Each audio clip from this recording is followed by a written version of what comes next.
within that energy. And most importantly, the last thing that she was talking about is how we should be carrying other people with us. You know, we're a selfish species as people naturally. And she says, do you know if the person with disability struggles to put on a tampon? I don't know, because I've never thought about it, because we're built to be selfish in that. But if you carry other people with you, within your climbing the ladder, or within walking your zigzag and so on, it does not feel as lonely as it does when you by yourself, you know. So those are the things that I myself am taking from this experience, and I'm loving the conversation. And yeah, so she reflected after she had gone and studied something else, did interior decor and so on. So self-reflection, you stand up, you wait and say, okay, I've done this, I've done that, things are not working out, or things are working out. What is it that I need to do more? And what is it that I need to do less? And what kind of people do I need to align myself with? And how I came to be sitting here right now as well was that I went to a psychology festival and I met Sam. And so, you know, in that conversation, we ended up talking about the Likhutlas and so on, and that's how I ended up sitting here. My point is, then I aligned myself with the right people at the time, and I received good energy from Sam. Sam received good energy from me, and those are the kind of things that we're talking about here.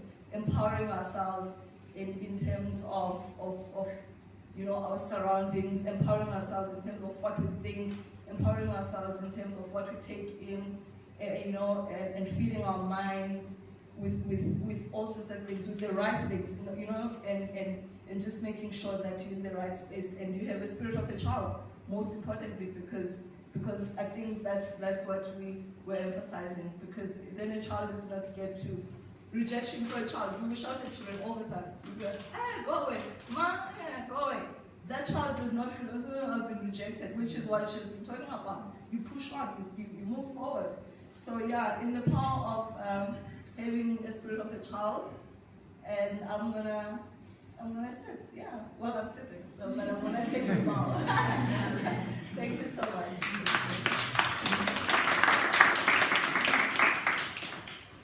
Thank you, Afana. Sure. Yeah. Before I hand over to Kiki, I just wanted to say that it is very important, and it doesn't always matter what you do, where you go, or what you achieve in life. It always matters most who you have besides you along the way. So I'm going to hand over to Kiki just to give us her views on what our keynote address has said and what our response has given us. Thank you, and good morning to everyone, and thank you for this opportunity. Yeah, it is a powerful conversation, energy. And I think we don't actually talk a lot about it. And it's not something that is tangible, but it's something that we experience. That's what came out from the speaker's speech. So what I picked up from that was basically that energy is the heartbeat of success. So I will just read, the flow of my conversation is going to be trying to summarize what I picked up from the keynote speaker and then the next speaker. So energy is the heartbeat of success. That is what I picked up as the overarching theme. In relating, there were 3 key areas that she was focusing on.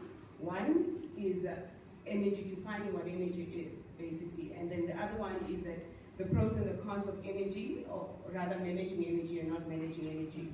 And then also how you can use energy to empower others, your energy, in terms of that. So in her journey, there were certain things that, okay, she addressed the perception of how women are being perceived, as well as disability, how we engage and influence the change in that space.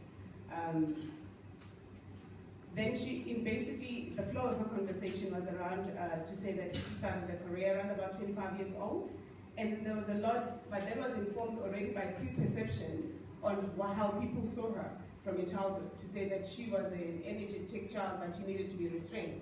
So society, and maybe even those that are close to us, sometimes put barriers around us, basically unintended barriers. to constrict us and put us in a box, to tell you what you should be like, what you should fit like. So in terms of that, she used that, and as she was in the work environment, she then noticed that basically it wasn't for her. So what I picked at is that it is important that you understand whether you fit into an environment or you don't. And that is not necessarily something that is somebody else can tell you, but it's something that you experience through your own energy. Are you energized by the environment that you're in, or you're not energized by it? And if you're not energized, it's a time for you to reflect and see what you do about what is causing it. So that's basically what she was saying there. Because it was in spite of the fact that the outward, in terms of the money that she was earning, it was fine and everything else, but the energy, which is an inside thing that she was experiencing, was not fitting with how others may look at you and think, wow, you're successful. But if inside of you, your energy is not working with that, then you need to reflect on that. So, and then she also articulated the fact that how you know whether your energy is working for you, for your success, is the level of ease that you have in doing whatever you're doing, and the less of effort. So she said when she started a business, she basically felt that it was flowing and it was easy for her. And then she was driven to even go and do research and investigate certain things. And it was not necessarily a turf that she had been cognitively taught on, but it was an area of interest that was driving her energy up, which was in HR. I think that's what she said. So then later on, her energy changed in terms of the dynamics. So sometimes external factors, environmental factors, may impact you, and then thus maybe triggering a change internally.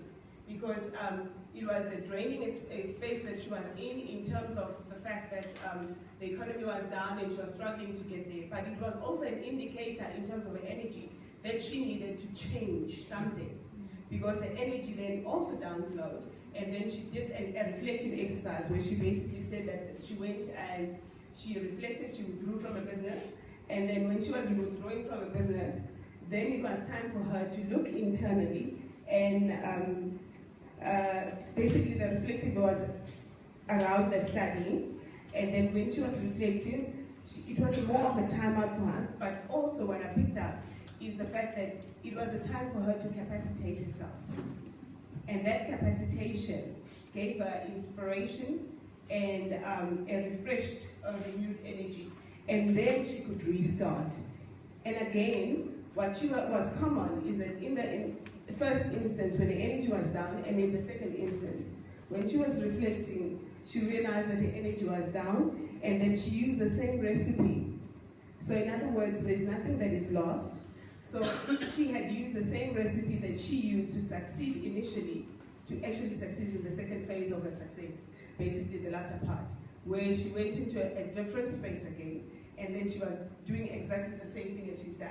So the value of experience is there for you to check what is it that you've been successful in, and then how do you use that moving forward.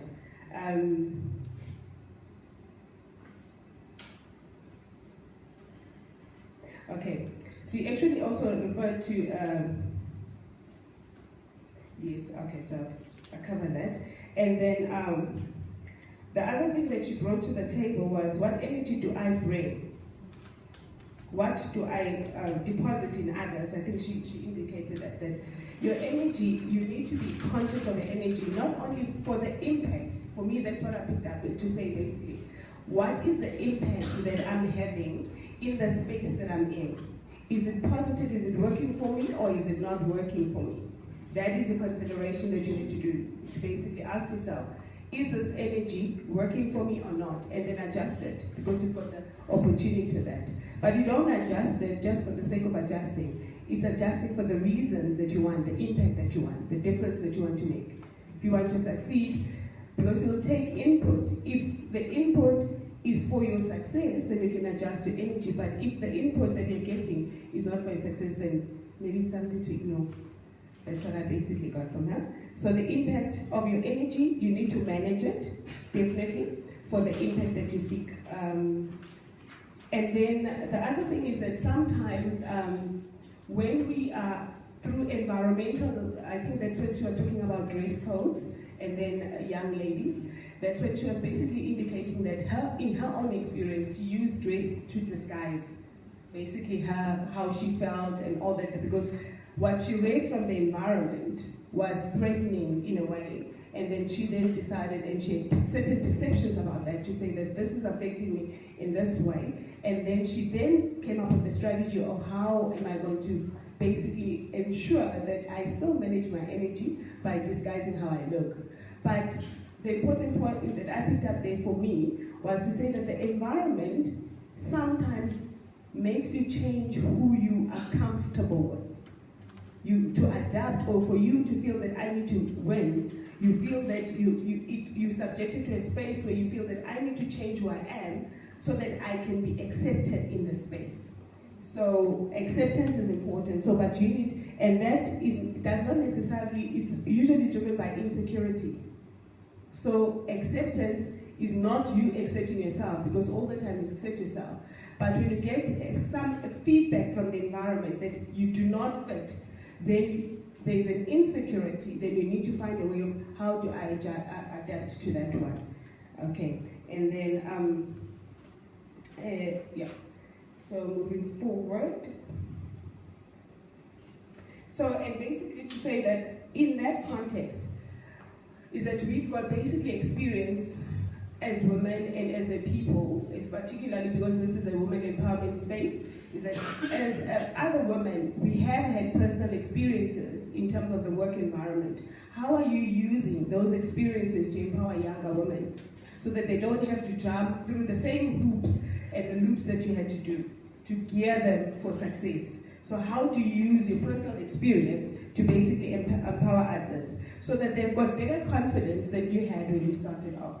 So that's another thing that I picked up from her. Yes.